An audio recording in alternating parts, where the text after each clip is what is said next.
So what about these first two characters who show up at the call of the living creatures? What do you notice about them?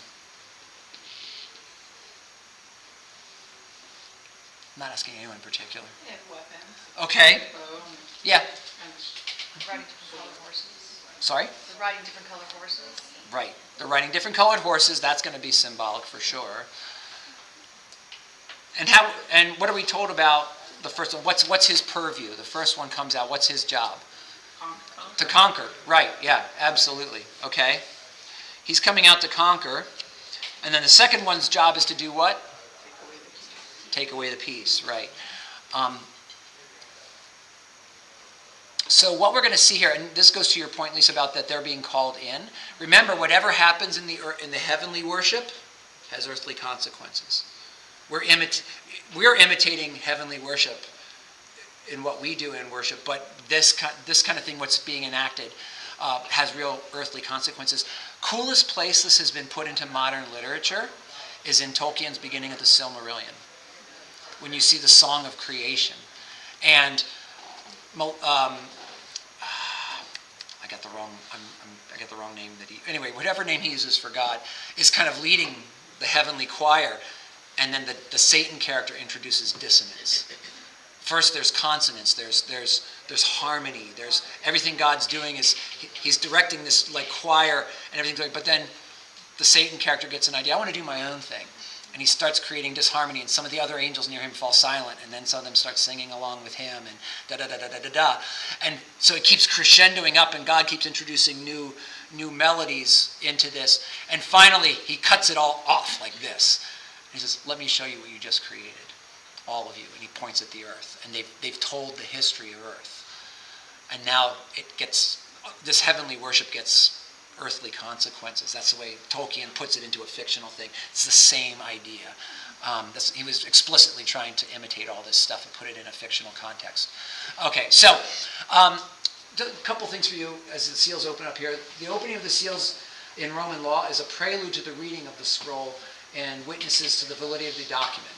So what you have is, as they're opening these 7 seals, this means that this document is valid. And this is essentially this coming is calling in more witnesses. Come, see, witness that this is the truth. Okay? Witness to the document. And later on you're going to see them testify to what the document says. Okay? And like I just said, the scroll's read in heaven with earthly consequences. And again, a great picture of this in the Old Testament is Isaiah 55, 10 and 11. You'll see this idea of the heavenly temple, and what goes on there has earthly consequences, okay?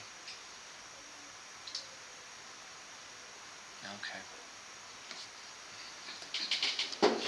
Anything else about these first 2 horsemen? You okay? Actually, before we go, let me read that Isaiah passage to you. For as the rain and snow come down from heaven and do not return there, but water the earth, making it bring forth and sprout, giving seed to the sower and bread to the eater, most people know the next verse, so shall my word be that goes out from my mouth. It shall not return to me empty, but it shall accomplish that which I purpose, and shall succeed in the thing for which I sent it. So the reading of God's word in heaven, or the speaking of God's word in heaven, leads to earthly consequences that cannot be avoided.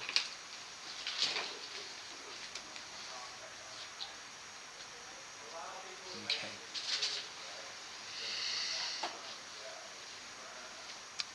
Anything else about these first 2 horsemen before where are we at time-wise?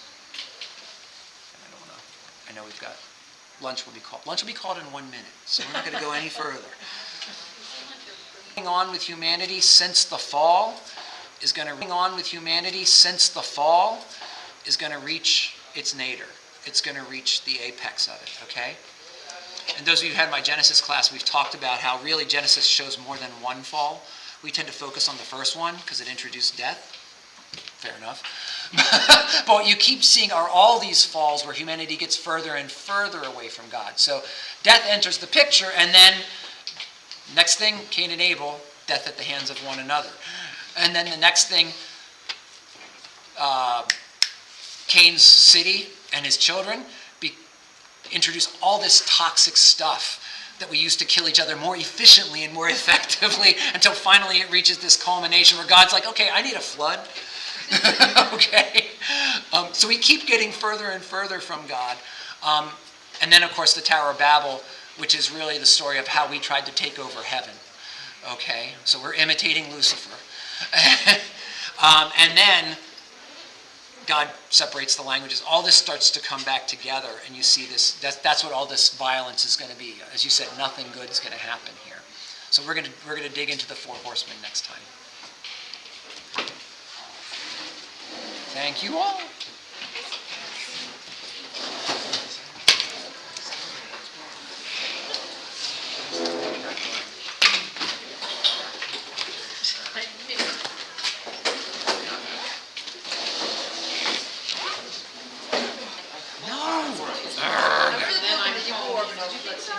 Or maybe Kelly brought something. I remember something from his I kept on running. And then, it just continues. But you're more modest than that. Yes, I'm usually more modest. But today, this time, I was five. Yeah. This one was chosen. So that's what I was saying. I already see this. And I was like, Very first one.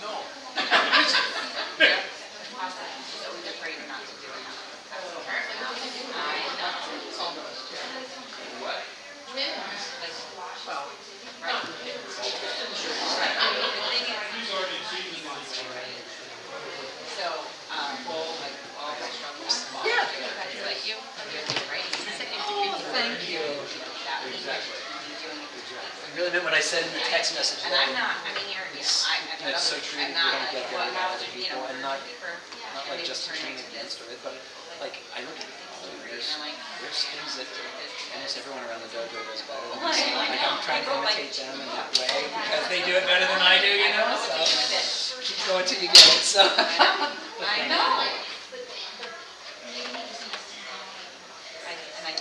Yes, sir. And that's why I was asking.